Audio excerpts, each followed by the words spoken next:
Hello everyone, welcome to Legal Update, and today's topic for discussion is POCSO FIR cannot be quashed even after marriage. Why in news? Recently, the Bombay High Court in MABRB versus State of Maharashtra held that a POCSO FIR cannot be quashed merely because the minor victim has married the accused and given birth to a child. Background of the case: the minor girl fell in love with a 27-year-old man and both families arranged their marriage in June 2024 under Muslim rites. At the time of marriage and childbirth, the girl was below 18 years of age. The accused, now 27, knowingly engaged with a minor and took her from her legal guardianship, which constitutes an offence under POCSO. The FIR charged the accused and his parents under the POCSO Act and the Prohibition of Child Marriage Act. The accused sought to quash the FIR, arguing that the victim's consent and subsequent marriage should nullify the charges. Court observations were: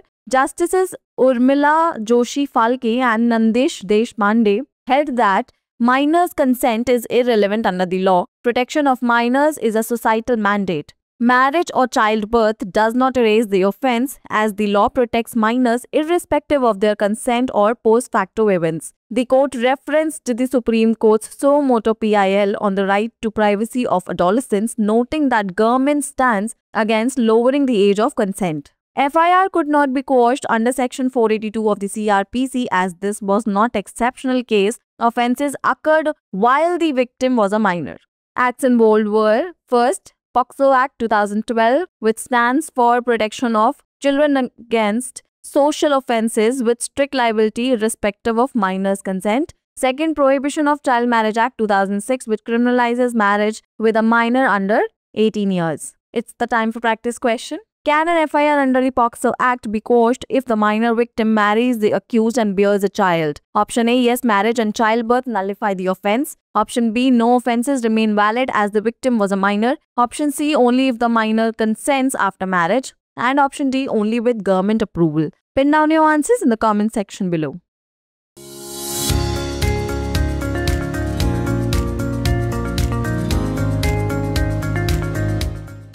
शादी के बाद भी POCSO FIR रद्द नहीं की जा सकती। सबसे पहले जानेंगे चर्चा में क्यों है। हाल ही में बॉम्बे उच्च न्यायालय ने MABRB बनाम महाराष्ट्र राज्य मामले में कहा कि पॉस्को FIR को केवल इसलिए रद्द नहीं किया जा सकता क्योंकि नाबालिग पीड़िता ने आरोपी से शादी कर ली है और एक बच्चे को जन्म दिया है। मामले की पृष्ठभूमि: नाबालिग लड़की को एक 27 वर्षीय व्यक्ति से प्यार हो गया और दोनों परिवारों ने जून 2024 में मुस्लिम रीति रिवाजों के तहत उनकी शादी तय कर दी। शादी और बच्चे के जन्म के समय लड़की की उम्र 18 साल से कम थी। आरोपी, जो अब 29 वर्ष का है, ने जानबूझकर नाबालिग के साथ संबंध बनाए और उसे उसके कानूनी संरक्षण से छीन लिया, जो कि पॉस्को के तहत अपराध है। FIR में आरोपी और उसके माता पिता पर पॉक्सो अधिनियम और बाल विवाह निषेध अधिनियम के तहत आरोप लगाए गए हैं। आरोपी ने FIR को रद्द करने की मांग करते हुए तर्क दिया कि पीड़िता की सहमति और उसके बाद शादी से आरोपों को रद्द किया जाना चाहिए। न्यायालय की टिप्पणियां: न्यायमूर्ति उर्मिला जोशी फाल्के और नंदेश देशपांडे ने कहा कि कानून के तहत नाबालिग की सहमति अप्रासंगिक है। नाबालिगों की सुरक्षा एक सामाजिक आदेश है। विवाह या बच्चे के जन्म से अपराध समाप्त नहीं हो जाता, क्योंकि कानून नाबालिगों को उनकी सहमति या बाद की घटनाओं के बावजूद संरक्षण प्रदान करता है। न्यायालय ने किशोरों के निजता के अधिकार पर सर्वोच्च न्यायालय द्वारा स्वप्रेरणा से दायर जनहित याचिका का संदर्भ लिया तथा सहमति की आयु कम करने के विरुद्ध सरकार के रुख पर ध्यान दिया। CRPC की धारा 482 के तहत FIR को रद्द नहीं किया जा सकता क्योंकि यह कोई असाधारण मामला नहीं था। अपराध तब हुआ था जब पीड़िता नाबालिग थी। शामिल कार्य: पॉक्सो अधिनियम 2012 नाबालिग की सहमति के बावजूद सख्त दायित्व के साथ यौन अपराधों के खिलाफ बच्चों की सुरक्षा। बाल विवाह निषेध अधिनियम 2006 18 वर्ष से कम आयु की नाबालिग के साथ विवाह को अपराध घोषित करता है।